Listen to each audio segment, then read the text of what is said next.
بخشوانے والا مہینہ، اس امت کو جہنم سے نجات دلوانے والا مہینہ، وہ مہینہ کہ جس مہینے میں اگر مسلمان سوتا ہے تو اس کا سونا بھی عبادت بن جاتا ہے۔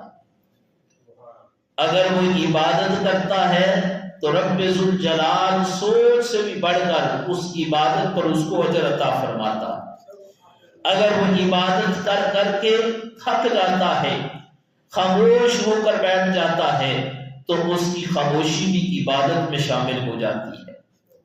اور اگر وہ تھک کر سو جاتا ہے تو اس کا سونا بھی رب ذوالجلال کی جانب سے رب اس کو سونے پر بھی ثواب عطا فرماتا ہے۔ یعنی اتنی رفعتوں اور اتنی عظمتوں والا مہینہ۔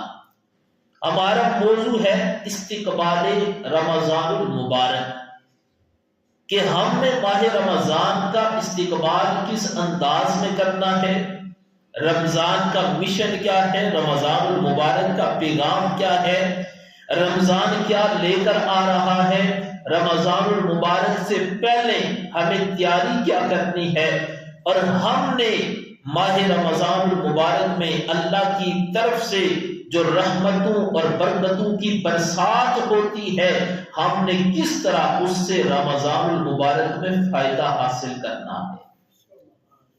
قرآن مجید فرقان حمید کی ابتدائی آیات بینات، جس کا آغاز ہوتا ہے الف لام میم حروف مقطعات، اس پر میں پہلے بھی عرض کر چکا ہوں کہ ان کا علم کائنات کے رب کے پاس ہے، اور رب نے اس کا علم پوشیدہ رکھا ہے۔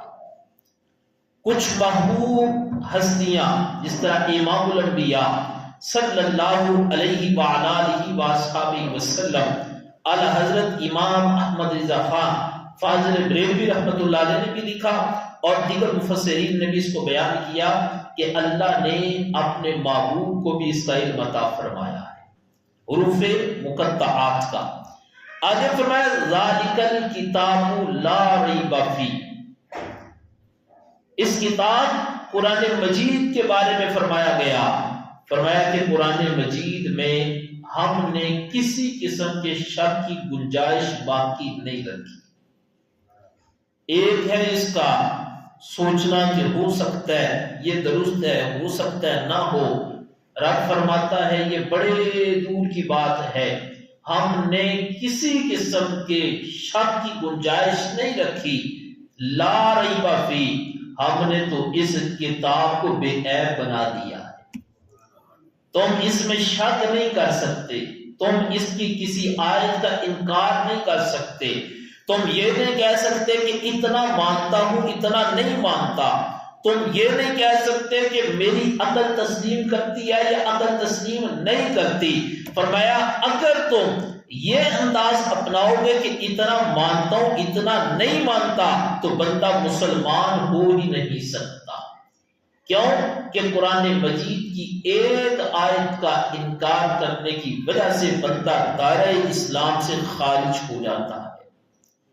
اب اس کے لیے فرمایا کیوں، ابتدا میں فرما دیا کہ ہو سکتا ہے کہیں مسلمان کا ایمان کمزور نہ پڑ جائے، جس طرح اس دور کے اندر بہت زیادہ فتنے جنم لیتے ہیں، کوئی ادھر سے بات سنا رہا ہے، کوئی ادھر سے بات سنا رہا ہے، مسلمانوں کے ایمان کو خراب کیا جا رہا ہے، تو رب نے ابتدا میں فرما دیا اے مسلمانوں تمہیں کسی قسم کی بات میں الجھنے کی ضرورت نہیں۔ جب رب فرماتا ہے ہم نے قرآن مجید کو بے عیب بنا دیا ہے، شک کرنا دور کی بات، انکار کرنا دور کی بات، اور ہم نے کسی قسم کے شک کی کوئی گنجائش باقی رکھی نہیں ہے۔ آگے رب فرماتا ہے فیہ ھدی للمتقین، فرمایا یہ کتاب عام کتاب نہیں ہے، یہ بڑی خاص کتاب ہے۔ فرمایا اس کے پڑھنے کے فوائد کم نہیں ہے، اس کے بہت زیادہ فوائد ہیں۔ فرمایا اس کتاب سے صرف تم روحانی فائدہ نہیں بلکہ دوسرے مقام پر فرمایا وَنُنَزِّلُ مِنَ الْقُرْآنِ مَا هُوَ شِفَاءٌ، فرمایا اس سے تم روحانی فائدہ بھی حاصل کر سکتے ہو، جسمانی فائدہ بھی حاصل کر سکتے ہو۔ فرمایا اس کتاب سے تم کیا کیا فوائد حاصل کر سکتے ہو؟ فرمایا اس کی تلاوت کر کے تم رب سے جنت بھی حاصل کر سکتے ہو، اور اس کی تلاوت سے تم اپنے دل کا سکون بھی حاصل کر سکتے ہو۔ تمہاری زندگی میں آنے والا کوئی بھی مسئلہ ایسا نہیں جس مسئلے کا حل اللہ نے قرآن میں نہ رکھا ہو۔ استقبال رمضان المبارک کا انداز میں آپ کے سامنے عرض کرنے سے پہلے یہ عرض کر دوں کہ استقبال رمضان المبارک کا تقاضا، ان تقاضوں میں سے ایک تقاضا یہ بھی ہے کہ رمضان کا استقبال قرآن سے پیار کر کے کیا جائے۔ رمضان المبارک کا استقبال قرآن سے تعلق مضبوط کر کے کیا جائے۔ کیسے؟ یار اگر رمضان کا مہینہ گزارنا ہے تو ایسا بھی ہو سکتا ہے ہم قرآن کو سمجھ کر رمضان کا مہینہ گزار دیں۔ اب یہ آیات بینات کا انتخاب کرنے کا مقصد کیا ہے کہ فرمایا پہلی بات یہ کہ قرآن میں تم کسی قسم کے شک نہیں کر سکتے، ہم نے کوئی گنجائش باقی رکھی نہیں۔ دوسرا فرمایا اس میں ہم نے ہدایت رکھ دی ہے۔ تیسرا یہ ہے کہ مالک ہدایت تو قرآن میں ہے، لیکن قرآن میں ہدایت کس کے لیے ہے؟ چند آیات اگر آگے ہم پڑھیں تو اگلے صفحے پر ہی یہ بھی آ جاتا ہے یضل بہ کثیرا ویہدی بہ کثیرا۔ فرمایا بہت سے لوگ قرآن پڑھ کر گمراہ ہو جاتے ہیں اور بہت سے لوگ قرآن پڑھ کر ہدایت پا جاتے ہیں۔ جو لوگ مسلمانوں کو قتل کرنا اس کو یہ سمجھتے ہیں کہ جائز ہے، وہ بھی قرآن سے دلائل دے رہے ہوتے ہیں۔ جو لوگ اللہ کے محبوب علیہ السلام کے علم غیب کا انکار کرتے ہیں، مطلق علم غیب کا، وہ بھی قرآن سے دلائل دے رہے ہوتے ہیں۔ جو لوگ رسول اللہ کی شان میں کمی کر رہے ہوں وہ بھی قرآن سے آیتیں نکال رہے ہوتے ہیں۔ جو لوگ اللہ کے محبوب علیہ السلام کے صحابہ کی شان بیان کرتے ہیں وہ بھی قرآن سے کرتے ہیں، اور جو شان میں کمی کے پہلو نکالتے ہیں وہ بھی قرآن سے نکالتے ہیں۔ تو اس پر حکیم الامت مفتی احمد یاد خان نعیمی رحمۃ اللہ علیہ نے بڑا خوبصورت جملہ لکھا، میں آپ کے ایمان کی پختگی کے لیے عرض کرتا ہوں۔ انہوں نے کہا قرآن پڑھ کر لوگ گمراہ ہوتے ہیں، قرآن پڑھ کر لوگ ہدایت پاتے ہیں۔ گمراہ کون ہوتے ہیں، ہدایت کون پاتے ہیں؟ فرمایا جو قرآن کو اس نیت سے پڑھے، محبت رسول میں سرشار ہو کر پڑھتا ہے، وہ قرآن پڑھ کر ہدایت پا جاتا ہے۔ اور جو قرآن پڑھتے وقت بغض مصطفیٰ سینے میں ہو، زبان پر قرآن ہو، اپنا دماغ استعمال کرتا ہے کہ اللہ کے محبوب کی شان میں کمی کا پہلو نکالوں، فرمایا وہ قرآن پڑھ کر ہدایت نہیں پاتا، وہ قرآن پڑھ کر گمراہ ہو جاتا ہے۔ ایک نقطہ میں نے وہ عرض کیا، لیکن میں موضوع کی مناسبت سے اللہ فرماتا ہے اس کتاب میں کوئی شک نہیں۔ دوسری بات یہ فرمایا اس کتاب میں ہدایت ہے۔ اس کتاب میں کیا ہے؟ ہدایت ہے۔ اب کس کے لیے ہدایت ہے؟ ہمیں معیار کا پتہ کیسے چلے گا کہ ہدایت حاصل قرآن سے کرنی ہو تو کس طرح ہدایت حاصل کی جا سکتی ہے؟ دیکھو رب کا انداز کتنا خوبصورت ہے۔ ضروری نہیں کہ قرآن کو سمجھنے کے لیے 8 سالہ درس نظامی کرو گے تو قرآن کی سمجھ آئے گی۔ اگر قرآن سے تعلق مضبوط کرو گے اس کی برکت سے اللہ آپ کو ہدایت کی دولت عطا فرما دے گا۔ رب فرماتا ہے ہدی للمتقین، اگر تم ہدایت چاہتے ہو تو ہم نے قرآن میں ہدایت رکھی ہے۔ مالک کس کے لیے؟ فرمایا متقین، پرہیزگار ہونا شرط ہے۔ اگر تم پرہیزگار بن جاؤ گے تو اللہ قرآن کی برکت سے تمہیں ہدایت کی دولت عطا فرما دے گا۔ اس کو میں تھوڑا سا اور آسان کر دیتا ہوں۔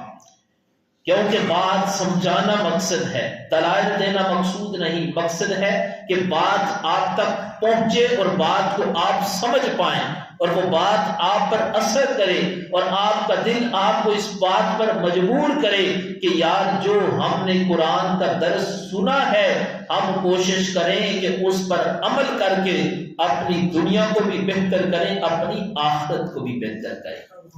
اب فرمایا کہ ہدایت ہے کس کے لیے؟ للمتقین، پرہیزگاروں کے لیے، جو سینے میں خوف خدا رکھتے ہیں، جو اپنے آپ کو گناہوں سے بچاتے ہیں۔ اب متقی کون ہے، پرہیزگار کون ہے؟ تو صحابی رسول سے یہ سوال کیا گیا کہ آپ بتائیں متقی کس کو کہتے ہیں؟ اللہ فرماتا ہے قرآن میں ہدایت ہے ان کے لیے جو متقی ہیں، جو پرہیزگار ہیں۔ یہ سوال کیا گیا کہ آپ بتائیں متقی کون لوگ ہوتے ہیں، پرہیزگار لوگوں کی نشانی کیا ہے؟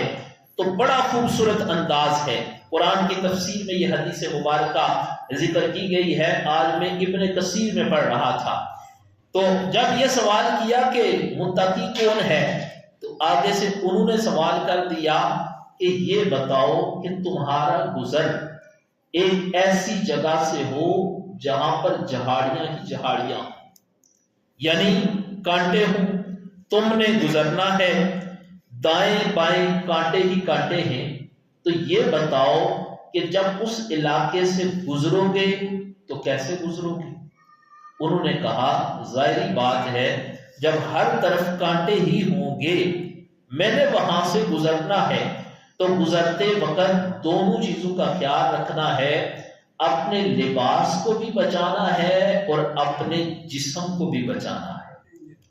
اگر وہ کانٹے لباس کے ساتھ لگے تو لباس کو نقصان ہوگا، اگر وہ کانٹے جسم کے ساتھ لگے تو جسم کو تکلیف ہوگی، نقصان بھی ہو سکتا ہے۔ تو کہا یہی مثال تقوی کی ہے، یہی مثال متقی ہونے کی ہے، یہی مثال پرہیزگاری کی ہے۔ کہ حضرت سوال اور ہے جواب اور ہے، بات کو سمجھ نہیں پایا۔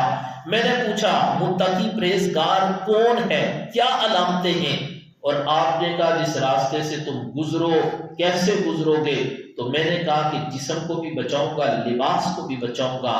کہا یہی تقویٰ ہے کہ جب تم اپنی زندگی کے ایام کو بسر کر رہے ہو، تمہاری زندگی میں تمہارا اٹھنے والا ایک ایک قدم اگر تم اپنی زندگی کو گناہوں سے بچا کر زندگی بسر کر لو تو سمجھو کہ اللہ نے تمہیں تقویٰ کی دولت عطا فرما دی ہے۔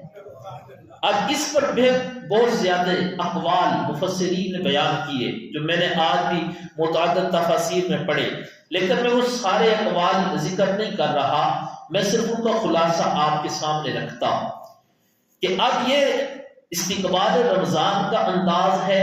ایک انداز یہ ہے کہ رمضان کا استقبال قرآن سے تعلق مضبوط کر کے کیا جائے۔ ابھی تو صرف میں نے یہ 2 ہی آیات پڑھی ہیں، اور آپ میں سے ہر بندہ جب ان آیات کو سنتا ہے، اس کی تفسیر سن رہا ہے، تو ہر مسلمان کو اپنی قسمت پر رشک آتا ہے، دیکھو یار اللہ نے ہماری ہدایت کے لیے قرآن میں سب کچھ بیان فرما دیا ہے۔ کتنا خوبصورت انداز ہے، پہلا فرمایا کتاب کا ذکر کیا، اس میں شک نہیں، دوسرا فرمایا اسی میں ہدایت ہے، تیسرا فرمایا ہدایت کن کے لیے ہے؟ فرمایا ہدایت بھی تمہارے لیے ہے جو متقی پرہیزگار ہوں گے، قرآن پڑھیں گے، قرآن سمجھیں گے، اس کی برکت سے اللہ انہیں ہدایت کی دولت عطا فرما دے گا۔ تقویٰ میں عرض کر رہا تھا، میں ایک ہی قول بیان کر کے میں کوشش کروں گا کہ بات آپ کو سمجھا پاؤں۔ ان تمام اقوال کا جو میں نے اس میں پڑھے ان کا خلاصہ عرض کرتا ہوں کہ ہر وہ کام جس کے کرنے کا اللہ نے حکم دیا بندہ اس کام کو کر لے، اور جس کام سے اللہ نے منع کیا بندہ اس سے رک جائے، اسی چیز کا نام تقویٰ ہے۔ اور آسان کر دوں کہ جو کام کرنا شریعت میں جائز ہے، جائز کام کو بندہ کر لے، ناجائز کام سے بندہ اپنے آپ کو بچا لے، اسی چیز کا نام تقوی ہے۔ حلال کو زندگی میں اپنا لے اور حرام سے اپنے آپ کو بچا لے، اسی چیز کا نام تقوی۔ اگر ایک طرف قرآن کی یہ آیت رکھیں، دوسری طرف وہ آیت جو ماہ رمضان المبارک کا چاند نظر آنے کے بعد ہر خطیب منبر پر بیان کرتا ہے اور اپنے خطبے میں پڑھتا ہے، یا ایھا الذین آمنوا، اے ایمان والو، کتب علیکم الصیام، تم پر رمضان کے روزے فرض کر دیے گئے، کما کتب علی الذین، یہ نہ سوچنا صرف تم پر ہوئے، کما کتب علی الذین من قبلکم، تم سے پہلے لوگوں پر بھی روزے فرض کیے گئے تھے۔ اب ایک طرف یہ آیت رکھو للمتقین، ایک طرف ادھر قرآن کی وہ آیت رکھو کہ کما کتب علی الذین من قبلکم لعلکم تتقون، فرمایا اس امید پر کہ تم متقی بن جاؤ، اس امید پر کہ تم پرہیزگار بن جاؤ، اس امید پر کہ رمضان کے آنے پر تم اپنی عادتوں کو بدل لو۔ رمضان سے پہلے اگر گنہگار تھے تو رمضان کے آنے پر نیت کر لو، مالک تیرا مہمان آ رہا ہے، میں نے تیرے مہمان کا استقبال کرنا ہے۔ کس انداز سے؟ مالک اس انداز سے تو بھی راضی ہو جائے، تیرا مہمان بھی میرے ساتھ راضی ہو جائے۔ مجھے بتاؤ، بڑے لوگوں کا یہ خاصہ ہوا کرتا تھا، بزرگ اس بات کو بڑی جلدی تسلیم کریں گے، پہلے وقتوں میں اب یہ چیز کم ہو گئی لیکن ہے ضرور، کہ جب کوئی بندہ کسی کا مہمان ہوتا ہے، وہ کسی کے گھر چلا جائے، وہ بندہ خود گھر میں نہیں، گھر تالا لگا ہے، اس کے گھر کا مہمان ہے، دوسرے کے گھر میں چلا جائے، جب وہ گھر کا مالک واپس آتا ہے، مہمان اس کا تھا، اس کے گھر میں آ کر بتاتا ہے تمہارے پڑوسی کے گھر میں رات کو رہا ہوں، اس نے بڑی خدمت کی ہے۔ بھائی کیوں؟ اس لیے کہ مہمان میں تمہارا تھا۔ اب جس کے مہمان کی قدر کی جائے وہ بڑا راضی ہوتا ہے، کہتا ہے میرا مہمان تھا، انہوں نے اس کی عزت کی ہے، اس نے اس کی عزت نہیں کی، مہمان میرا تھا، اس نے میری بھی عزت کی ہے۔ بتاؤ، رمضان اللہ کا مہمان ہے، اور اس مہمان کے آنے پر جب ہم خوش ہوں گے اور ہم اس کا استقبال کریں گے، استقبال رمضان کی برکت سے کائنات کا رب بھی ہمارے ساتھ راضی ہو جائے گا۔ میں نے اس میں ایک بات یہ عرض کی ہے کہ رمضان کا استقبال قرآن سے پیار کر کے کیا جائے۔ میں چاہتا تو اگلی آیت پہ ہی بات کرتا، لیکن اب وقت اتنا نہیں، میں نے آیات تو 4 تلاوت کی تھی، لیکن میں اپنی بات کو سمیٹنے کی کوشش کر رہا ہوں۔ ایک یہ ہے کہ رمضان کا استقبال قرآن سے پیار کر کے کیا جائے۔ قرآن سے پیار کیا ہے؟ یار یہ بات تو بیان کرتے ہوئے میرا دل دکھتا ہے کہ وہ مسلمان جن کے گھروں میں صبح کا آغاز قرآن کی تلاوت سے ہوا کرتا تھا، میں اور آپ اگر کچھ عرصہ قبل کی بات کریں تو ہماری زندگیوں میں اتنی سہولیات نہیں تھی جتنی سہولیات آج ہمارے پاس موجود ہیں، لیکن حقیقت کو اگر بیان کریں تو میری اور آپ کی زندگیوں میں اتنی پریشانیاں اس وقت نہیں تھی جتنی پریشانیاں آج بن گئی ہیں۔ کبھی ہم نے غور کیا؟ اس لیے اس وقت سہولیات کم تھی اور پریشانیاں بھی کم تھی۔ وجہ یہ تھی کہ اس وقت ہماری صبح کا آغاز جب ہوتا تھا تو اللہ کی قرآن سے آغاز ہوتا تھا۔ گھروں کے اندر کیا ہوتا تھا؟ ایک ماحول ہوتا تھا، صبح اٹھو نماز پڑھو، والدین اٹھتے نماز پڑھتے، اور اس کے بعد فوراً کیا سلسلہ شروع ہوتا؟ اٹھو بھائی قرآن کی تلاوت کرو۔ جو بزرگ تھے اٹھاتے تھے، کہتے سونا نہیں، نماز کے بعد سونا نہیں۔ جو کہتے تھے سونا نہیں، اب وہ خود سوئے ہوتے، اولادوں کو کس نے جگانا ہے؟ پھر مجھے یاد ہے جب ہمارا بچپن تھا، رمضان شریف آتا تو مساجد میں نماز فجر کے وقت بہت زیادہ رش ہوتا تھا۔ ایک رش تھا نماز کا، ایک رش یہ تھا، لائنیں لگی ہوتی تھی، نماز کے بعد سارے بیٹھ کر قرآن کی تلاوت کیا کرتے تھے۔ یارو جب قرآن کی تلاوت ہو، میں آپ کو کہتا ہوں تجربہ کر کے دیکھ لو، صبح کے وقت جو بندہ اپنی صبح کا آغاز قرآن کی تلاوت سے کرتا ہے نا، اللہ اس کے دل میں اس کے لیے برکتیں عطا فرما دیتا ہے۔ ایک استقبال رمضان کا طریقہ یہ کہ ہم ماہ رمضان المبارک کا استقبال قرآن سے تعلق مضبوط کر کے کریں۔ قرآن سے تعلق کی مضبوطی کا ایک طریقہ یہ ہے، نہ صرف رمضان کی حد تک ہم بس نیت کر لیں، ہم نے فیصلہ کر لیا اپنی زندگی میں اللہ کا مہمان ماہ رمضان آ رہا ہے، رمضان کے آنے پر قرآن سے اس طرح جڑ جائیں گے مرتے دم تک ہم قرآن کا ساتھ نہیں چھوڑیں گے۔ یار جو یہ نیت کرے، اے قرآن میرا مرنا بھی تیری رہنمائی کے اندر ہے، اے قرآن میرا جینا بھی تیری رہنمائی کے اندر ہے، مرتے دم تک اے قرآن تیرا دامن نہیں چھوڑوں گا۔ میرا یقین، میرا وجدان کہتا ہے جو یہ نیت کر لے گا، جب وہ مرے گا، جو قرآن سے وفا کرے گا تو قرآن بھی اس کا ساتھ نہیں چھوڑے گا۔ دوسرا انداز یہ ہے کہ قرآن کے سائے تلے ہم ماہ رمضان المبارک کا استقبال اس طرح کریں۔ اگر رمضان سے پہلے 5 نمازوں کی ہماری روٹین نہیں، معمول نہیں، تو آؤ یار اللہ کے مہمان کا استقبال کرنا ہے۔ میرے مہمان یا آپ کے مہمان کی بات نہیں، اس رب کے مہمان کا استقبال کرنا ہے۔ ذرا نیت کر کے تو دیکھو، اے رمضان تو آ رہا ہے اور ہم نے تیرا استقبال اس طرح کرنا ہے، تیرے آنے سے پہلے ہم نے 5 وقت نماز کا معمول بنانا ہے۔ ایک دفعہ ذرا زندگی میں کر کے تو دیکھ لو، نیت کر کے دیکھ لو، عمل کر کے دیکھ لو۔ یار جو رمضان کا استقبال اس طرح کرے اور پختہ ارادہ کر کے آ جائے، یقین جانو میں اور آپ سوچ بھی نہیں سکتے کائنات کا رب کتنا بندے پر انعام فرما دے گا۔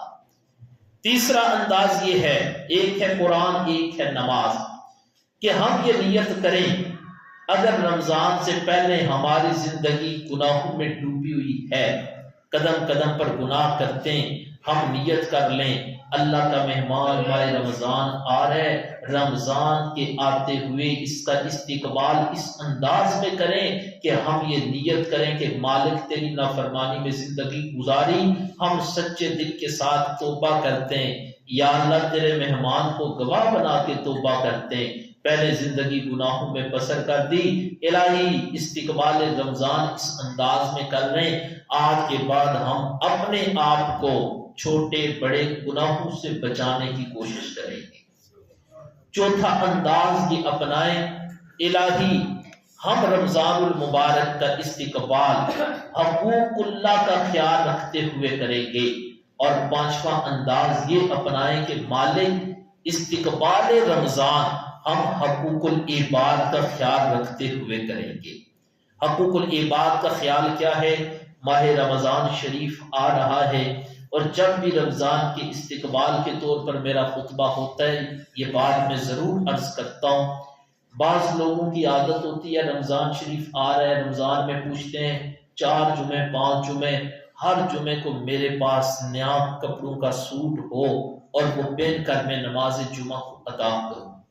اس میں 2 چیزیں آ جاتی ہیں، ایک ہے کہ یہ درست نہیں اور ایک ہے کہ درست ہے۔ اگر ہم قرآن و سنت کا باریک بینی سے مطالعہ کریں تو اس میں کوئی حرج نہیں ہے۔ کیوں؟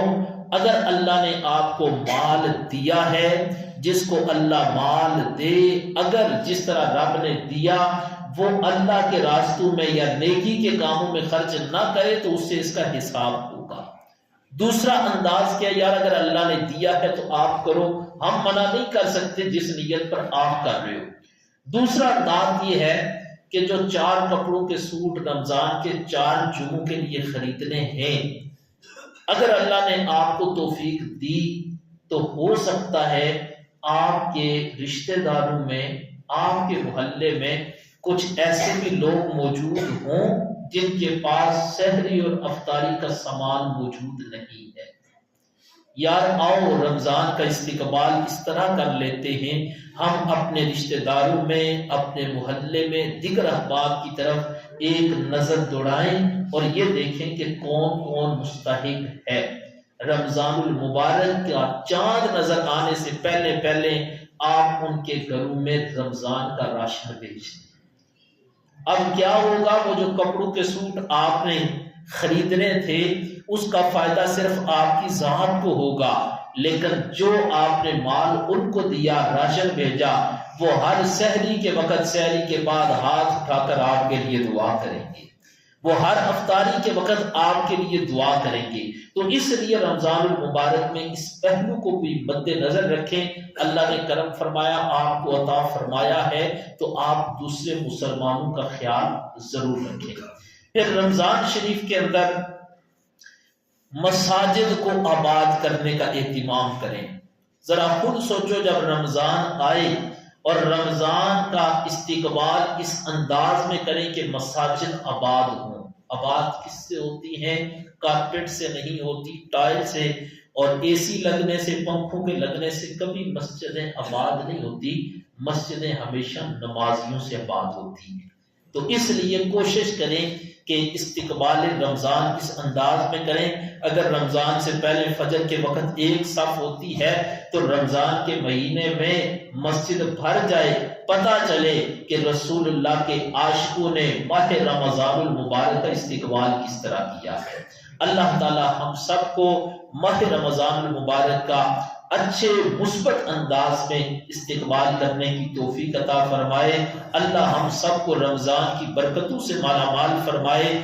بار بار رب ذوالجلال ہمیں زندگی میں یہ بابرکت مہینہ نصیب کرے۔ وما علینا الا البلاغ۔